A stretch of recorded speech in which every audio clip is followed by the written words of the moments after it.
Good morning. आज हम लोग ज्योग्राफी का एक छोटा सा कॉन्सेप्ट पढ़ेंगे। इसमें हम इम्पोर्टेंट लैटिट्यूड्स और लॉन्गिट्यूड्स के बारे में जानेंगे। तो बिना किसी देरी के आप सभी का और ख़ास करके आपका स्वागत करते हैं हम इस वीडियो में और शुरू करते हैं एक इम्पॉर्टेंट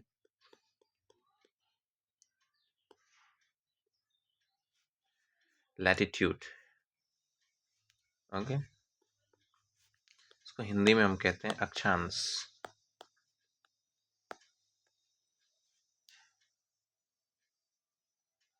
लेट्स इमेजिन, अभी अर्थ के बारे में हम अर्थ को नहीं इमेजिन करा रहे हैं आपसे।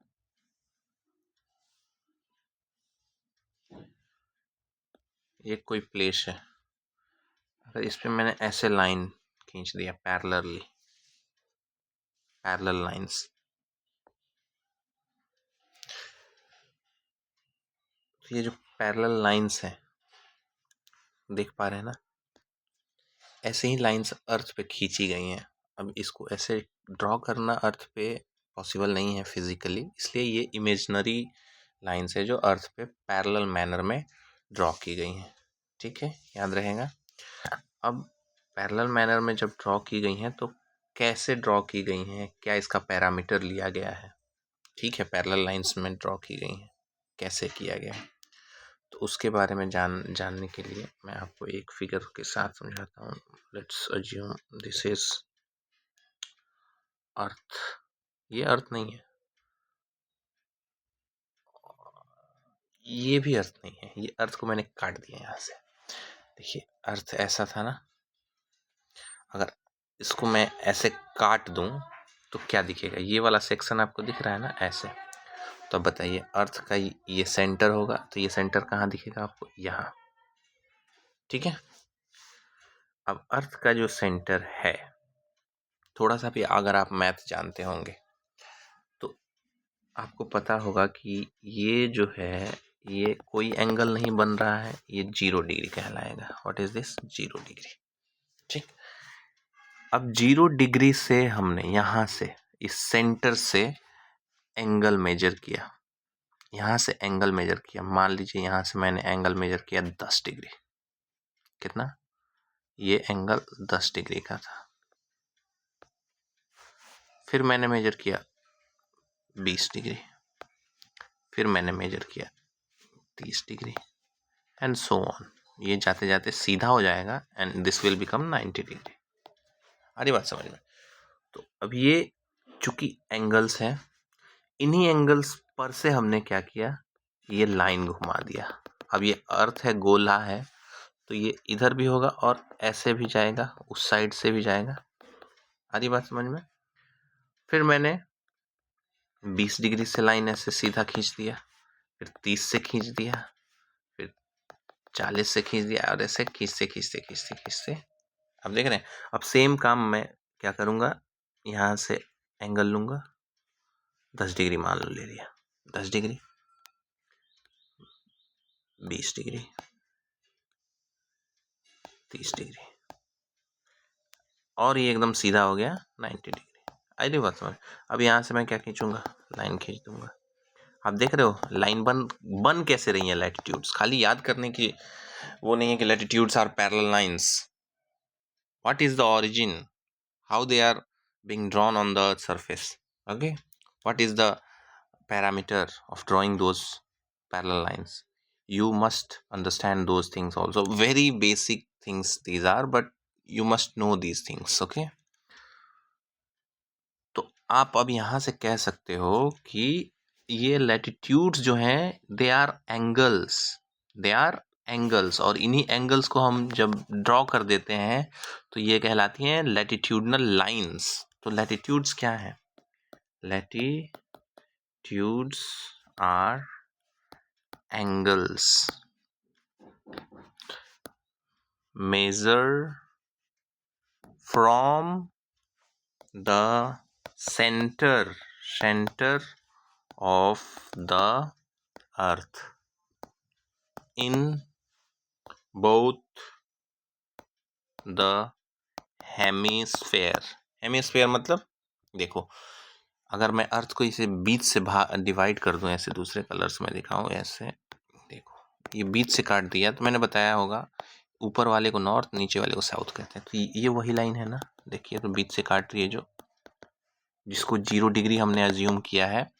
तो इसके नीचे वाला क्या हो जाएगा, साउदर्न हेमिस्फेयर, इसके ऊपर वाला क्या हो जाएगा, northern hemisphere. Are you getting my point? Very good. तो लैटिट्यूड्स क्या है, are angles measured from the centre of the earth in both the hemisphere. अब लैटिट्यूडनल लाइंस क्या होती हैं, तो अब एंगल तो समझ में आ गया, lines, the lines drawn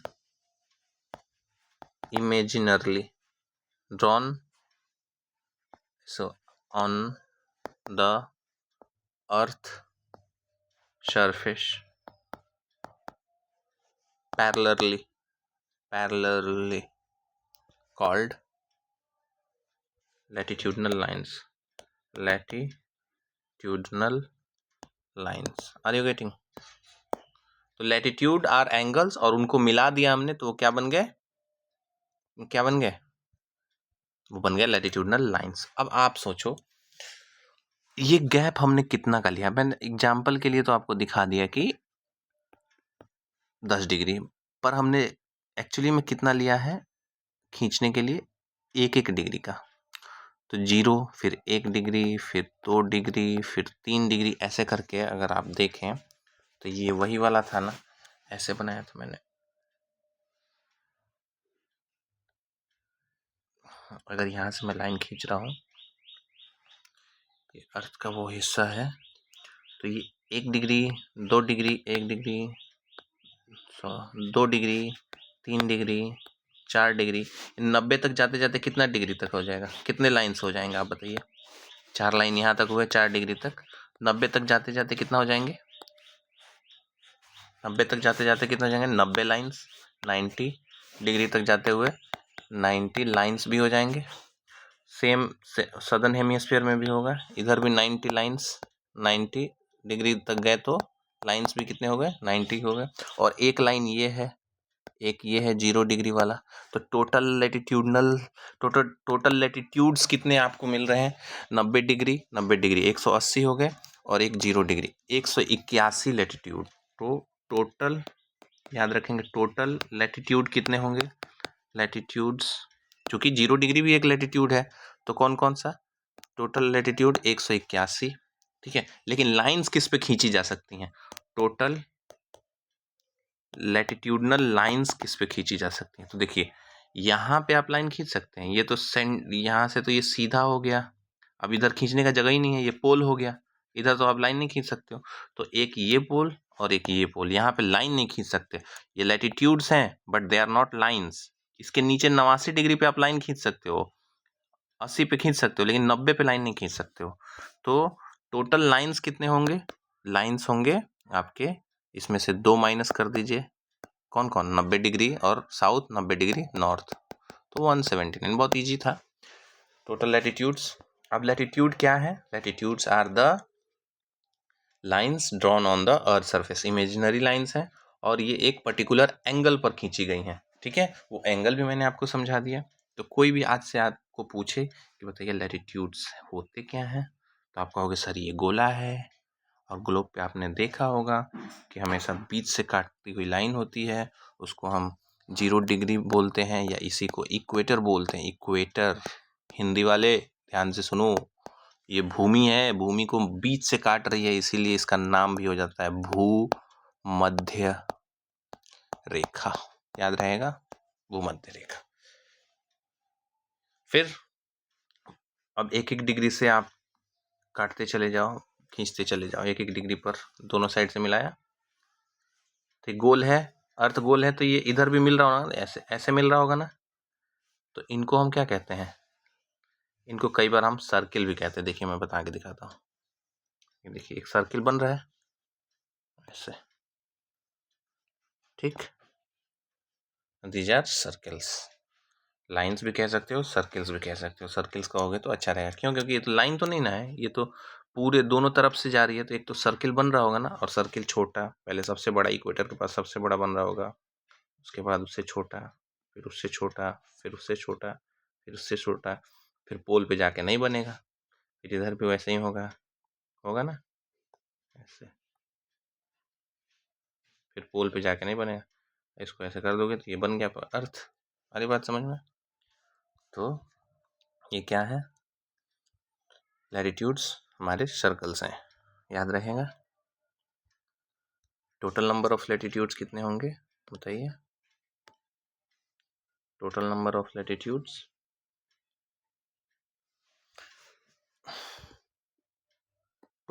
total number of latitudes 181। Lines कितने होंगे? तो 2 घटा देंगे, 179। Got it? ये क्या है? दे आर लाइंस और सर्कल्स हैं ये, ठीक है। कोई सर्कल बड़ा है, कोई सर्कल छोटा है, ठीक। अब देखिए एक और बात समझिए, ये इक्वेटर वाला सर्कल था या लाइन था ये, ठीक है। तो अब ऐसा तो हमने दिखाना अच्छा नहीं लगेगा, तो इसलिए हम क्या करेंगे,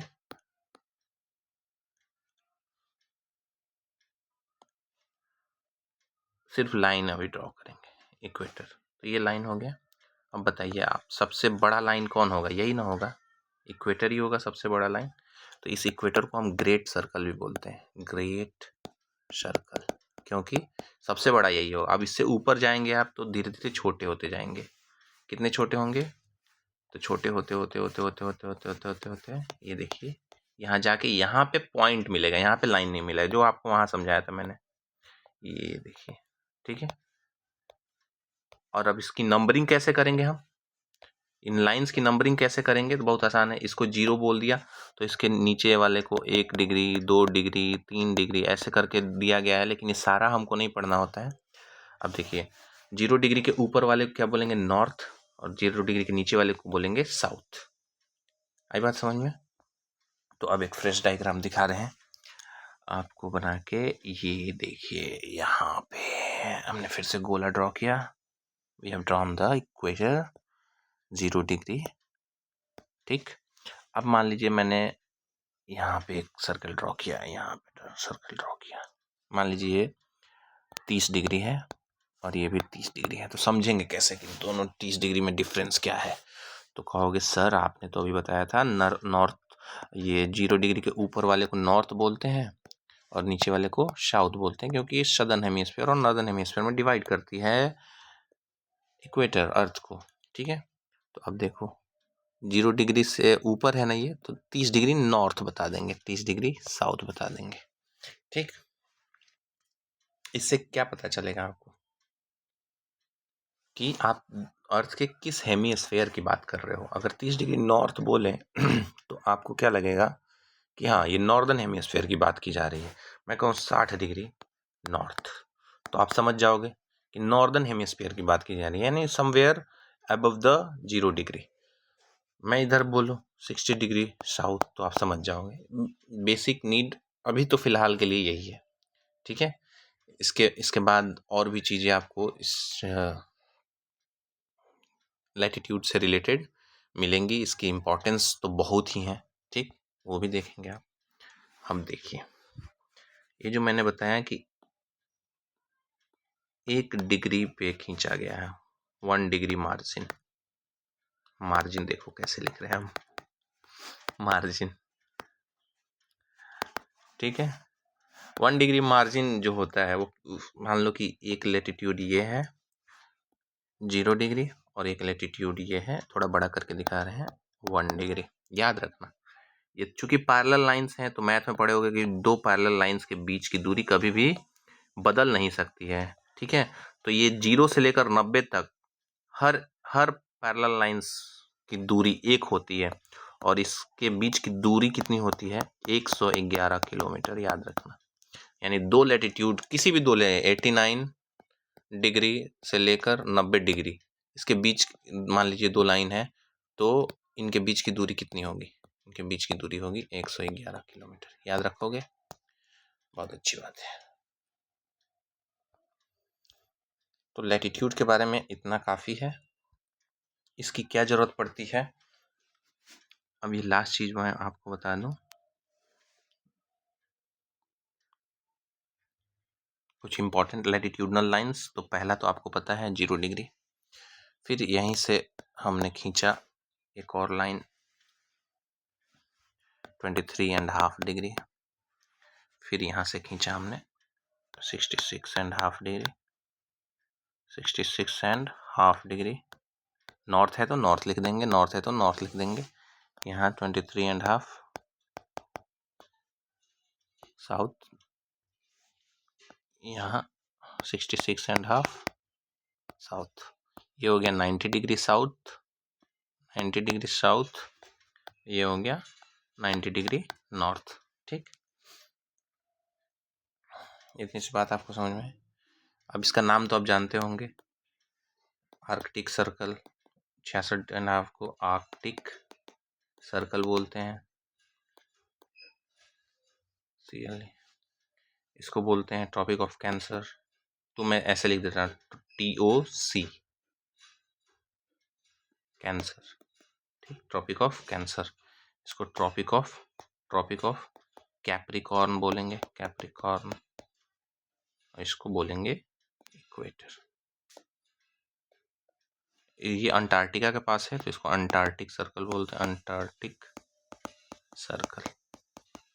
इंपॉर्टेंट लाइन्स हैं जिनको आप याद रखोगे। खींची कैसे गई हैं, और ये 23.5 डिग्री को ही हमने क्यों ऐसा किया है, इसी एंगल को हमने क्यों लिया है, 23.5 डिग्री साउथ को क्यों लिया है, 66.5 क्यों लिया है?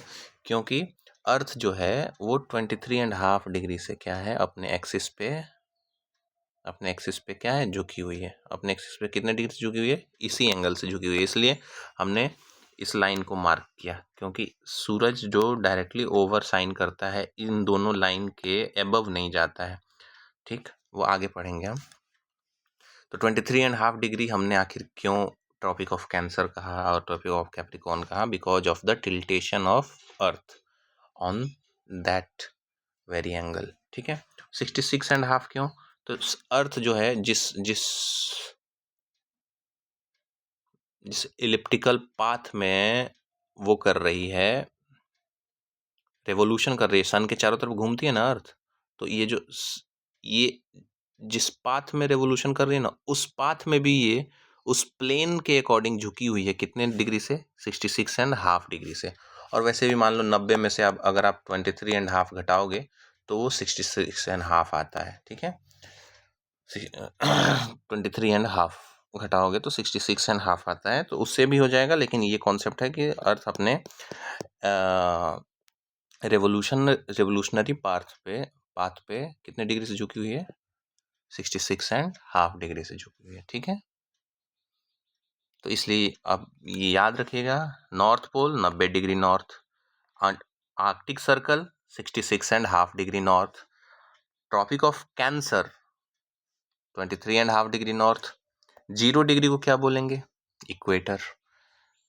कोई पूछे आपसे ट्रॉपिक ऑफ कैप्रिकॉर्न तो साउथ में चले आइए, मकर संक्रांति। ठीक है, मकर रेखा 23.5 साउथ। अंटार्कटिका कहाँ है? साउथ में है, तो अंटार्कटिक सर्कल भी साउथ में होगा, 66.5 डिग्री साउथ और 90 डिग्री साउथ। ये साउथ पोल है, इसको क्या बोलते हैं? South Pole. और उसको ऊपर वाले क्या बोलेंगे? North Pole, North Pole. याद रहेगा?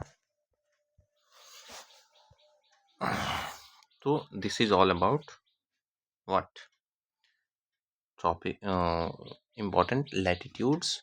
और लैटिट्यूड क्या होता है, तो अभी मैंने एक बार फिर से बोला, लैटिट्यूड समझ में आया आपको? ये क्या है? एंगल्स हैं, इन्हीं एंगल्स पे क्या किया गया है? लाइन खींचा गया है। इन्हीं लाइन को हम सर्कल भी बोलते हैं। ठीक है, इन्हीं सर्कल में एक सबसे बड़ा सर्कल है जिसे ग्रेट सर्कल भी बोलते हैं, ग्रेट सर्कल। उस ग्रेट सर्कल को हम इक्वेटर बोलते हैं। इक्वेटर क्या करता है? इक्वेटर अर्थ को 2 हेमिस्फीयर में डिवाइड करता है, जिसको हम क्या बोलते हैं? Southern hemisphere and northern hemisphere. ठीक है। फिर हमने क्या पढ़ा कि 2 इक्वेटर के बीच में मान लो 1 डिग्री से लेकर 2 डिग्री के बीच की जो दूरी है वो कितनी होगी? 1 से 11 किलोमीटर। याद रखेंगे ये सब फैक्ट्स। ठीक है। इम्पोर्टेंट लैटिट्यूड्स कौन कौन से? तो 0 degree, 23 and half degree, north and south दोनों का नाम यहाँ पे आप लिखेंगे। 66 एंड हाफ डिग्री, नॉर्थ भी और साउथ भी। फिर इसके बाद ये सर्कल हो गए सब, अंटार्कटिक, आर्कटिक सर्कल, और ये क्या हो गए? ट्रॉपिक्स हो गए, ट्रॉपिक्स। और फिर 90 डिग्री नॉर्थ एंड साउथ, तो ये क्या हो जाएंगे? पोल्स हो जाएंगे। याद रखेंगे। और कौन किस हेमिस्फीयर में आता है ये याद करने की जिम्मेदारी अब आपकी है। ठीक है, वेरी गुड। अब एक लास्ट चीज बता दूं मैं आपको कि सूरज की लाइट्स जो हैं, सनलाइट, ये तो चमकेगा, सूरज ऐसे चमकता है और इसकी रोशनी कहाँ जाती है? तो हमारा मान लो अर्थ है ये, दिस इज अर्थ। और अब उन्हीं लाइंस की ज़रूरत पड़ेगी हमें। तो आपको पिछले भी क्लास में मैंने बताया था, इस बार भी बता रहा हूँ, क्या कि जो सूरज की डायरेक्ट लाइंस और डायरेक्ट लाइट है वो कहाँ कहाँ तक जा सकती है? तो मैक्सिमम यहाँ, यहाँ और यहाँ। ठीक है, आ रही बात समझ में? डायरेक्टली इनकी लाइट, सूरज की जो डायरेक्ट लाइट है वो Tropic of Capricorn, equator, Tropic of Cancer, फिर यहाँ से चलेगी तो ट्रॉपिक ऑफ इक्वेटर, फिर ट्रॉपिक ऑफ कैप्रिकॉर्न। आई बात समझ में? तो देखिए इस जोन में कहीं ना कहीं डायरेक्ट लाइट पड़ रहा है, इसलिए ये जो जोन है डायरेक्ट लाइन पड़ने की वजह से, ये जो जोन है ये, इसको हम हीट जोन बोलते हैं। हीट जोन यानी आपसे कोई पूछे, और इसी हीट जोन को हम टॉरिड जोन भी बोलते हैं, टॉरिड जोन। याद रखोगे? यानी ये जो एरिया है, ये एरिया मैं ड्रॉ कर रहा हूँ कुछ इस लाइन से ऐसे, ये जो एरिया है, this area will receive maximum heat through out the year, specifically the equator. क्योंकि इक्वेटर पे सूरज एक बार ट्रॉपिक ऑफ कैंसर पे जाएगा, फिर वापस आएगा तो इक्वेटर पे जाएगा, फिर ट्रॉपिक ऑफ कैंसर कैप्रिकॉर्न पे जाएगा, फिर वापस आएगा तो इक्वेटर पे जाएगा, यानी इक्वेटर पे 2 बार जा रहा है। तो इक्वेटर वाला जोन तो बहुत ज़्यादा गर्म रहेगा, लेकिन अगर कंबाइंडली बोलें तो ट्रॉपिक ऑफ कैंसर से लेकर ट्रॉपिक ऑफ कैप्रिकॉर्न के बीच का जो एरिया होता है अर्थ के, वो जो होता है उसमें बहुत through out the year maximum heat receive करती है वो जोन, इसलिए इस जोन को हम क्या बोलते हैं? टॉरिड जोन बोलते हैं। याद रखोगे टॉरिड जोन। अगर आपसे मैं कहूँ टॉरिड जोन बता दो मेरे को, तो टॉरिड जोन, सर आपने तो बोला था 23.5 डिग्री नॉर्थ से लेकर 23.5 डिग्री साउथ, यहाँ पे हीट जोन होगा। इसी क्या बोलेंगे? हीट जोन या टॉरिड जोन। ठीक है, क्यों? क्योंकि सूरज की डायरेक्ट लाइंस, याद रखेंगे, सूरज की डायरेक्ट लाइंस इस लाइन के बियॉन्ड नहीं जाएगी, उसके बाद तिरछी लाइन जाएगी, बियॉन्ड डायरेक्ट लाइन नहीं जाएगी, इसलिए। और सीधी लाइट क्या होती है? देखते हो दोपहर में सीधी लाइट हमारे सर पे पड़ती है, तो सबसे ज़्यादा गर्मी हमें दोपहर में मिलती है। मान लो आप यहाँ खड़े हो, यहाँ है ना, ये आप हो, है ना, और यहाँ पे सूरज है दोपहर में, तो गर्मी तो एकदम, क्योंकि डायरेक्ट लाइट पड़ रही है तो गर्मी आपको ज़्यादा पड़ेगी। और फिर शाम में यहाँ लाइट आ जाती है तो आपके ऊपर तिरछी लाइट आती है, तो आपको थोड़ी कम गर्मी लगती है। यानी लाइट की इंटेंसिटी 90 डिग्री पे हो तो बहुत ज़्यादा होती है, तो डायरेक्ट लाइट अगर आप पे पड़े तो गर्मी ज़्यादा होती है। समझ में आया आपको? ठीक है, तो हीट जोन आपको समझ में आ गया, टॉरिड जोन। अब फिर से मैं एक डायग्राम बनाऊं। चलो, अब इस लाइन को थोड़ा आप भूल जाइए। सन यहाँ तक तो डायरेक्ट लाइट अपना दे रहा था, है ना, यहाँ तक डायरेक्ट लाइट दे रहा। लेकिन इसके बाद क्या होगा, इसके बाद तिरछी लाइन्स जाएंगी, तिरछी लाइट जाएगी। तो देखिए यहाँ से यहाँ तक ये कौन से सर्कल थे, 66.5 डिग्री नॉर्थ। ये 23 से लेकर और 66 डिग्री हाफ पर देख रहे हैं धीरे धीरे सन की लाइट जो है वो तिरछी होती जा रही है, तिरछी होती जा रही है ना। तिरछी लाइट होगी तो यहाँ पे ज़्यादा गर्मी नहीं पड़ेगी।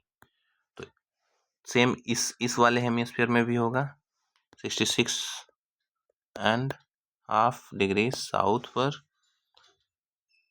सॉरी ये तो 23 था ना, 23.5 डिग्री साउथ, 66.5 डिग्री साउथ। यहाँ पे भी तिरछी लाइट्स ही जाएंगी। तो आप बताओ, मैं एक फ्रेश ही डायग्राम बना देता हूँ फिर से।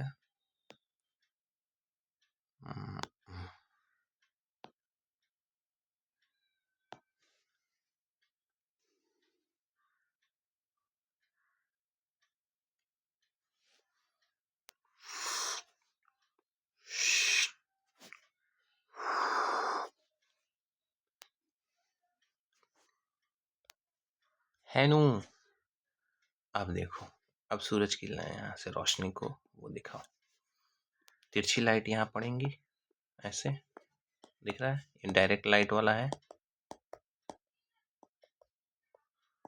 तो इधर तो गर्मी ज़्यादा है, लेकिन इधर गर्मी क्या है, कम होगा। कम होगा को ब्लू से दिखाते हैं, इधर इधर कम गर्मी पड़ेगी दोनों साइड, है ना। तो इस जोन को और इस जोन को, इस जोन को और इस जोन को हम बोलते हैं, क्योंकि मॉडरेट टेम्परेचर होता है यहाँ पे, न ज़्यादा गर्मी न ज़्यादा ठंडी, तो इसलिए इसको टेम्परेट जोन बोलते हैं। टेम्परेट जोन कहाँ से कहाँ तक होगा, 23.5 डिग्री नॉर्थ से लेकर 66.5 डिग्री नॉर्थ तक नॉर्दर्न हेमिस्फीयर में, और 23.5 डिग्री साउथ से लेकर 66.5 डिग्री साउथ, दोनों हेमिस्फीयर में। इस जोन को हम क्या कहेंगे, याद रखिएगा, टेम्परेट जोन, क्योंकि यहाँ पे कंडीशन कैसी होती है, फील्स मॉडरेट, ना ज़्यादा गर्मी, कंडीशन।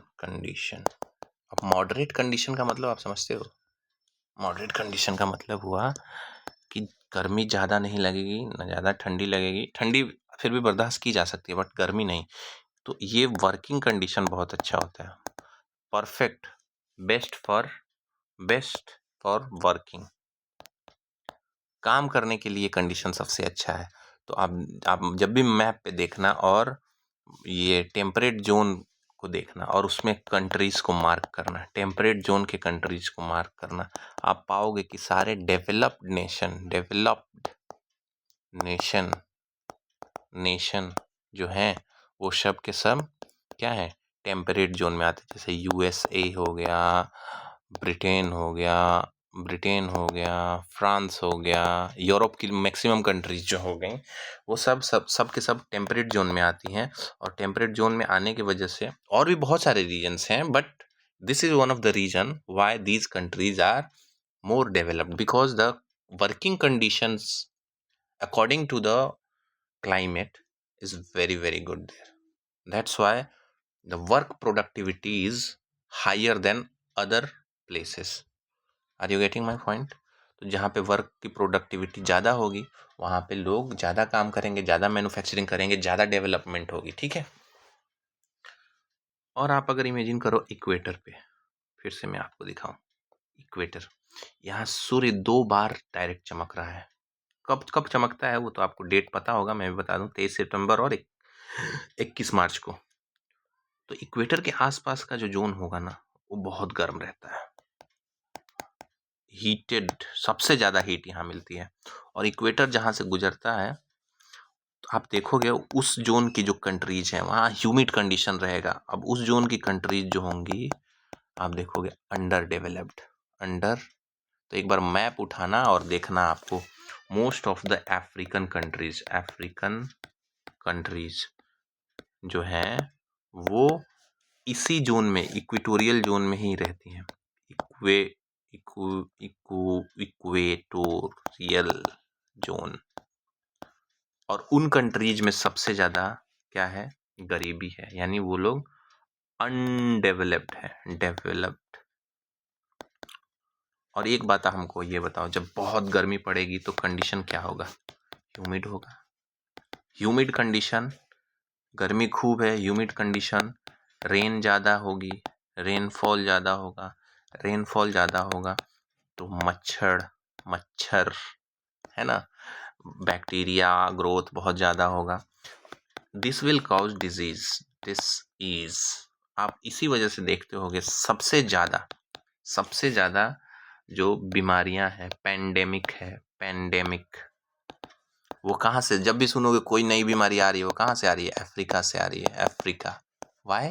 बिकॉज अफ्रीका एक ऐसा कॉन्टिनेंट है जहाँ के अधिकतर देश इक्वेटर के जोन में पड़ते हैं, और वहाँ पे गरीबी किस वजह से है, क्योंकि बहुत ज़्यादा वर्किंग कंडीशन वहाँ का ख़राब है, क्लाइमेट की वजह से गरीब लोग हैं, प्लस एक तो गरीबी, काम नहीं हो, कम हो रहा है वहाँ पे, दूसरा बीमारियाँ बहुत फैलती है, इसलिए वो सारे कंट्रीज जो हैं अंडर डेवलप्ड है या नॉन डेवलप्ड।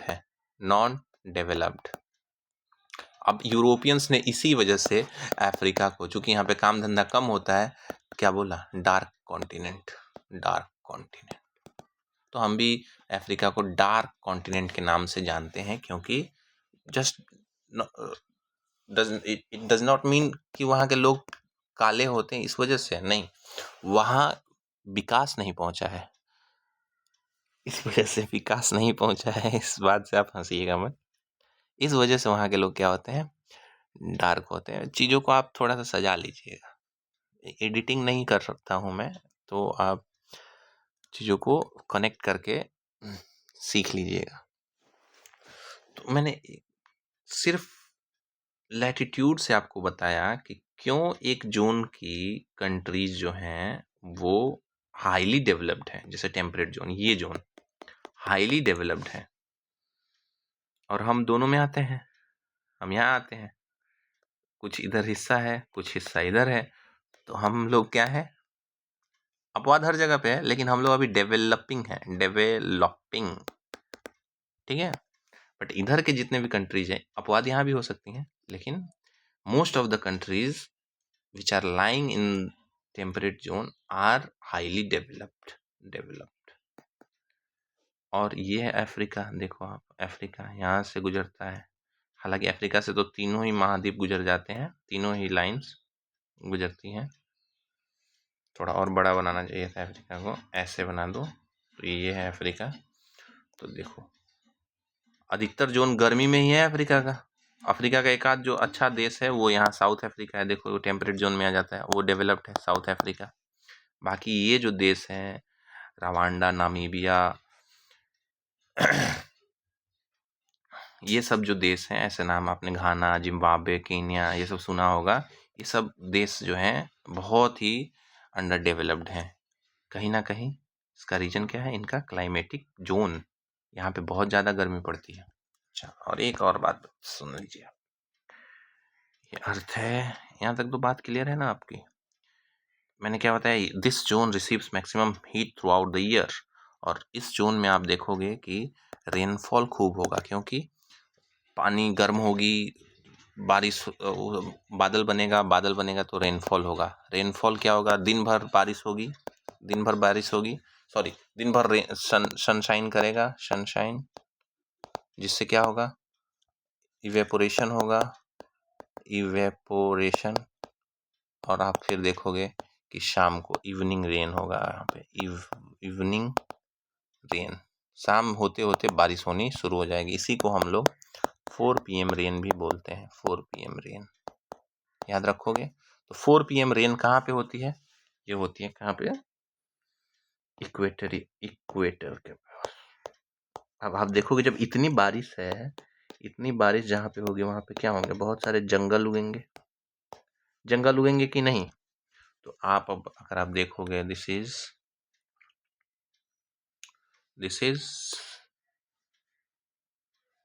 दिस जोन, यहाँ से इक्वेटर जाता है देखो, और ये जो रीजन है ये देखो इक्वेटर के पास है ना, इसको बोलते हैं अमेजॉन फॉरेस्ट, यहाँ पे लाई करता है।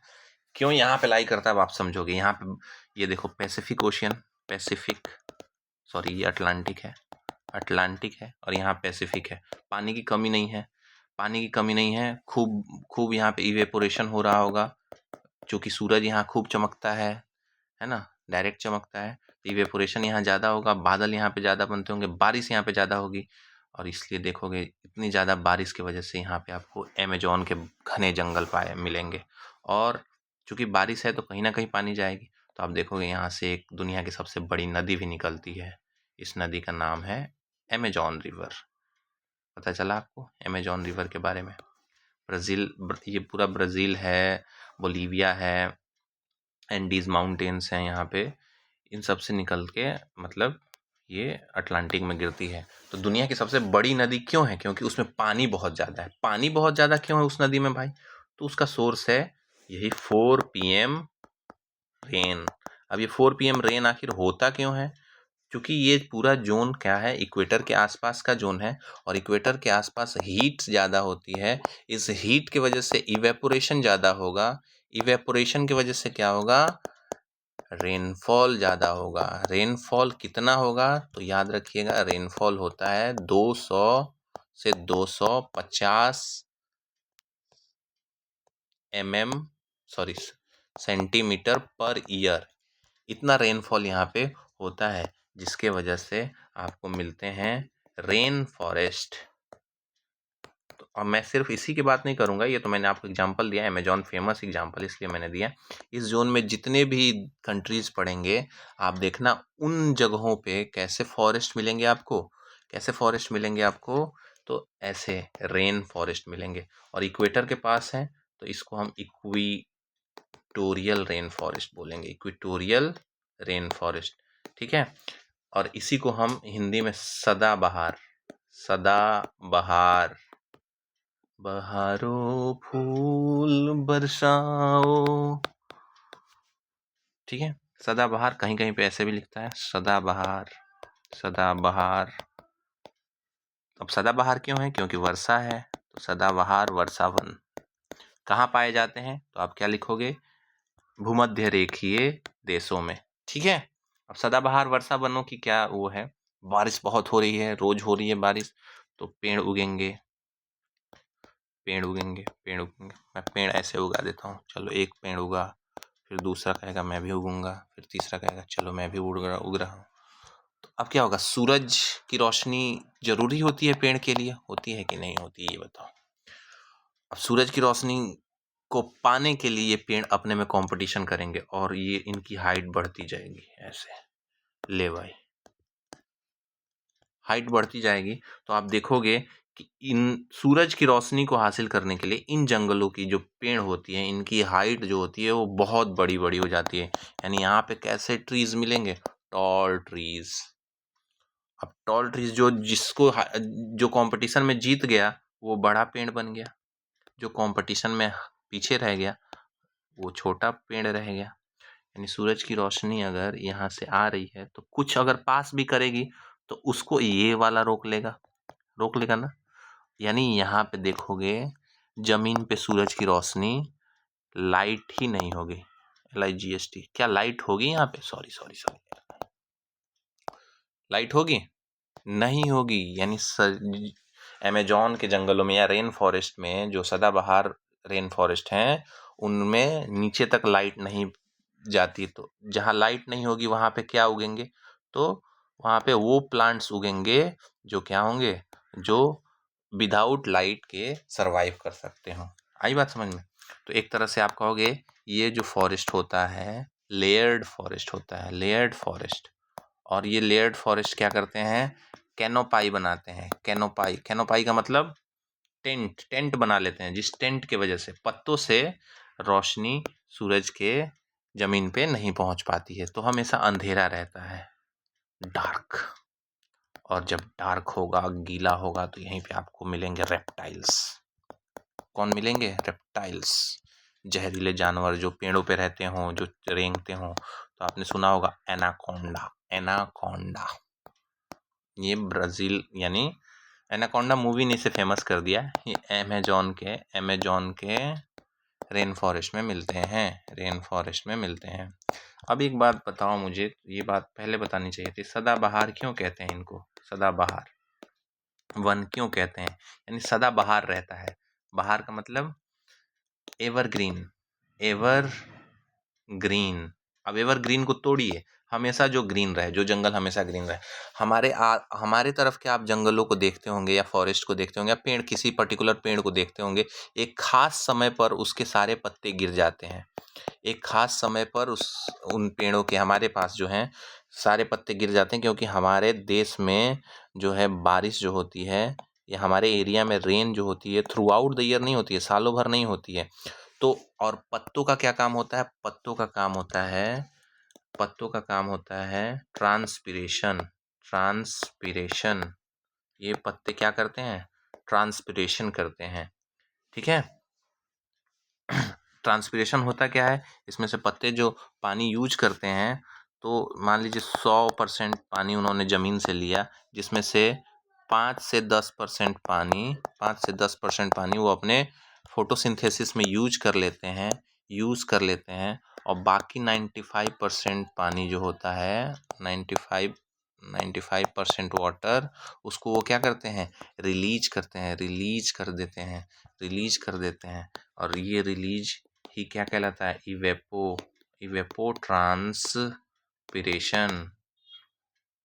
ट्रांसपिरेशन। हिंदी नहीं पता है मुझे इसका, ठीक है, आप देख लेना। ट्रांसपिरेशन यानी ये 95% पानी क्या हो रहा है? वो अनयूज्ड रह रहा है, तो उसको ये लोग वातावरण में छोड़ देते हैं। इसलिए आप जंगलों के आसपास देखोगे कि कूलिंग ज़्यादा होती है, मतलब ठंडा ठंडा फील होता है हमें, इसी वजह से। तो अब आप ये बताओ कि जिनके पास सालों भर पानी है, रोज बारिश हो रही है, उनके पास पानी की कमी नहीं है। तो चाहे जितना पानी का यूज करें, वो अपने पत्ते नहीं गिराएंगे, क्योंकि उनके पत्ते, अब मान लीजिए आप मुकेश अंबानी के लड़के हैं, तो आप हर रोज 1 करोड़ रुपये खर्चा करें, तो भी आपको कभी अपने बैंक बैलेंस को चेक करने की ज़रूरत पड़ेगी क्या? नहीं। लेकिन अगर आप समझिए कि एक मिडिल क्लास के आदमी हैं, तो आपको ये भी ध्यान रखना होगा कि कब खर्च करना है, कब नहीं करना है। जब आपके पास पैसा हो तो खर्च करोगे, जब नहीं हो तो नहीं करोगे। तो इसी तरह से ये पत्ते जो हैं, इनके पास बहुत पैसा है पानी के रूप में, तो ये पत्ते अपने आप को गिराते ही नहीं हैं, और नहीं गिराते हैं, इस वजह से ये हमेशा हरे दिखते हैं। इसलिए इनको एवरग्रीन बोलते हैं, एवरग्रीन, क्योंकि इनके पत्ते को गिराने की जरूरत नहीं है। और हमारे तरफ के पेड़ पत्ते क्यों गिराते हैं? क्योंकि उनको पता है कि मेरे पास पानी कम है, तो मैं क्या करूं, ड्राई सीजन में मैं पत्तों को गिरा दूं। निकम्मे बच्चे हैं ये, तो लीव्स को क्या करेंगे, क्योंकि अगर ये रहेंगे तो ये इनका जो भी बचाया हुआ पानी है उसको क्या करेंगे, खर्च कर देंगे। इसलिए ये लीव्स को क्या कर देते हैं, शेड कर देते हैं, ठीक है। तो जब जो पेड़ शेड कर देते हैं उन्हें डेसीडियस फॉरेस्ट बोलते हैं, डेसीडुअस ट्री, ये आगे भी पढ़ सकते हैं हम लोग, ठीक है। पर्णपाती वन कहते हैं इनको, पत्ते जो गिरा दें। और जो पत्ते नहीं गिरा रहे हैं, क्यों नहीं गिरा रहे हैं, मैंने आपको बताया। जो पत्ते नहीं गिरा रहे हैं उनको क्या कहते हैं, एवरग्रीन फॉरेस्ट, ठीक है। अब ये एवरग्रीन फॉरेस्ट की जो लकड़ियां होती है बहुत मजबूत होती है, स्ट्रॉन्ग। कितनी स्ट्रॉन्ग? तो साल, टीक, शीशम, नाम सुने होंगे, शीशम। और क्या है इनके पास? जिसके पास पैसा होगा वही ना खाएगा भाई, तो मजबूत होगा, लंबे होंगे, मोटे होंगे। शीशम, महोगनी, ये सब क्या है? These are the example of evergreen forest. मतलब ये पेड़ पाए जाते हैं एवरग्रीन फॉरेस्ट में। ये सब जानकारियां हमें अपने फिंगर टिप पे कैसे पता चल रही हैं? मुझे ये पढ़ाने का वो नहीं था कि मैंने आपको एवरग्रीन पढ़ा दिया, नहीं।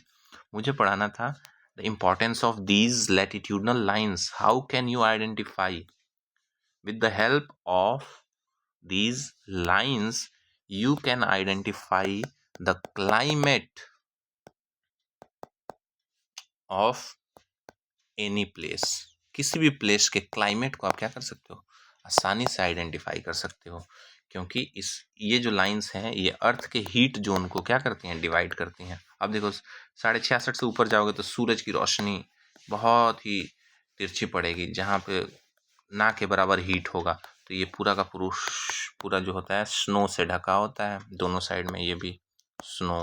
तो कहते हो पोल पे जाओगे तो तुमको पोलर बियर मिलेंगे, पेंगुइन मिलेंगे। क्यों भैया? क्योंकि वहाँ पे टाइगर जी नहीं सकता, क्योंकि बर्फ वहाँ पे बहुत सारा बर्फ ही बर्फ है, और बर्फ भी होता है तो क्या होता है आप बताओ, बताओ बर्फ होगा तो वहाँ पे थोड़ी बहुत भी जो सूर्य की रोशनी पड़ रही है, और बर्फ का जो सरफेस होता है वो बहुत वाइट होता है, और उस पे जो सूर्य की जो भी रोशनी आ रही होती है उसको उतने ही तेजी से क्या किया जाता है, रिफ्लेक्ट भी कर दिया जाता है, तो वहाँ पे माइनस में टेम्परेचर चला जाता है, -80 डिग्री सेंटीग्रेड। ठीक है, तो ये सब आप याद रखोगे, ये सब। इसीलिए इस जोन को क्या कहते हैं, बहुत कम टेम्परेचर होता है, इसलिए इस जोन को फ्रिजिड जोन भी बोलते हैं। फ्रिजिड जोन, या through out the year fridge रहता है, मतलब ये ढका रहता है बर्फ से, इसलिए इसे फ्रिजिड जोन भी बोलते हैं। चलो, जब इतना हो गया तो मैं सब जोन का एक बार लिखवा दूं आपको। पहला जोन हमने कौन सा पढ़ा, ट्रॉपिकल जोन। दूसरा टेम्परेट जोन। तीसरा कौन सा पढ़ लिया, फ्रिजिड जोन। और एक जोन और बन सकता है जिसको हम इक्वेटोरियल जोन बोलेंगे, इक्वेटोरियल जोन, क्योंकि वहाँ सूरज 2 बार आ रहा है। ठीक है, तो ये इक्वेटोरियल जोन कौन सा होगा, 10 डिग्री नॉर्थ से लेकर 10 डिग्री साउथ, इस एरिया में इंटेंस हीटिंग होती है। इंटेंस हीटिंग का मतलब होगा इन्हीं एरियाज में आपको रेन फॉरेस्ट मिलेंगे, मतलब घने रेन फॉरेस्ट, इसके आगे भी मिलेंगे लेकिन ज़्यादा डोमिनेंट कहाँ होंगे, इन्हीं एरिया में, तो इनको इक्वेटोरियल जोन कहते हैं। और आपको पिछले क्लास में मैंने पढ़ाया था कि इस जोन में गर्मी ज़्यादा होती है, जिसके वजह से आप क्या, लो प्रेशर बनता है ना, याद है, लो प्रेशर बनता है, तो क्या होता है, यहाँ पे हवाएं आके मिलती हैं, फिर उठ जाती हैं, और जब हवा उठेगी तो क्या होगा बताइए, बादल बनेगा तो बारिश होगी, रेनफॉल। अब ये हवा क्यों उठा, तो गर्म हुई थी तब उठी थी, इसलिए इसको कन्वेक्शन बोलते हैं, कन्वेक्शन।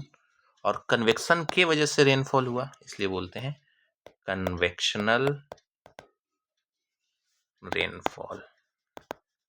तो आपसे अगर कोई पूछे कन्वेक्शनल रेनफॉल क्या होता है भैया, बता सकते हो, तो कहोगे यस सर बता सकते हैं, जब हवा गर्म होती है तो वो ऊपर उठती है, वो क्या होती है, ऊपर उठ के ऐसे बादल बना लेती है। कैसे बादल बना लेती है, ऐसे।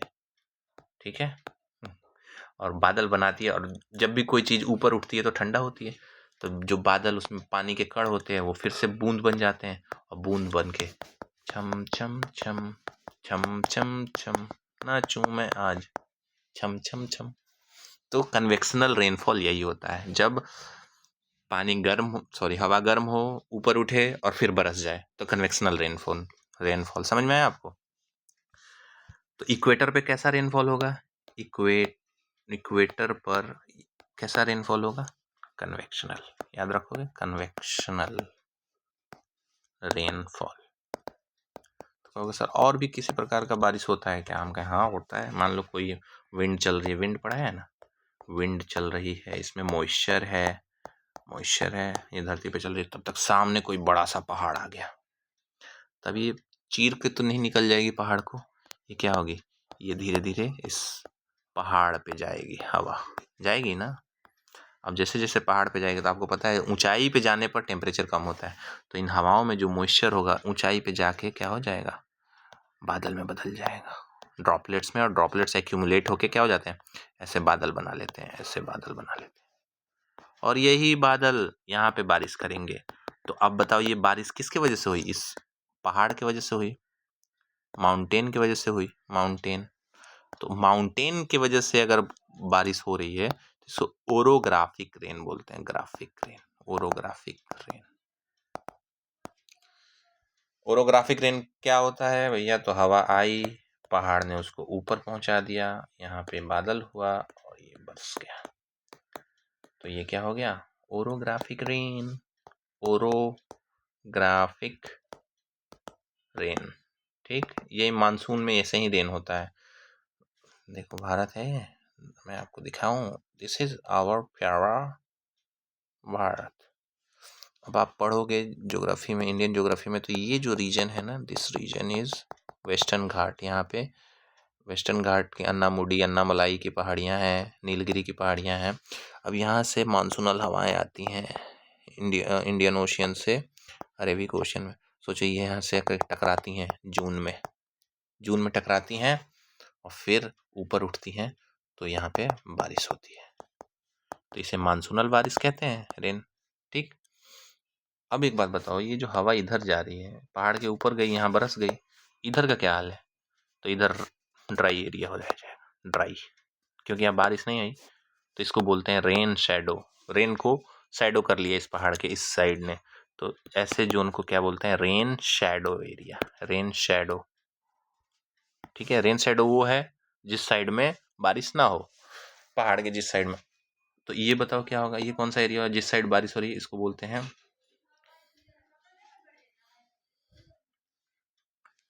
लीवार्ड, लीवार्ड, लीवार्ड एरिया, ठीक है। लीवार्ड साइड में, मतलब जिधर बारिश हो रही है उसको लीवार्ड जोन बोलते हैं, लीवार्ड एरिया। बहुत हो गया इस क्लास में इतना। अगर यहाँ तक देख रहे हो आप, तो आपको मेरी आवाज़ पसंद है शायद, इसलिए देख रहे हो, वरना इस वीडियो में ऐसा कुछ भी नहीं है जो आपको यहाँ तक बांध के रखे। तो यहाँ तक अगर आप आए हो, thank you very very much. सारे टॉपिक्स को एक बार कॉपी पे खुद से लिख लेना, it will be helpful for you in your near preparation. Thank you very much. Take care of your self, take care of your self very very. अब वेरी वेरी के बाद क्या बोलूँ आप समझ सकते हो। बाय।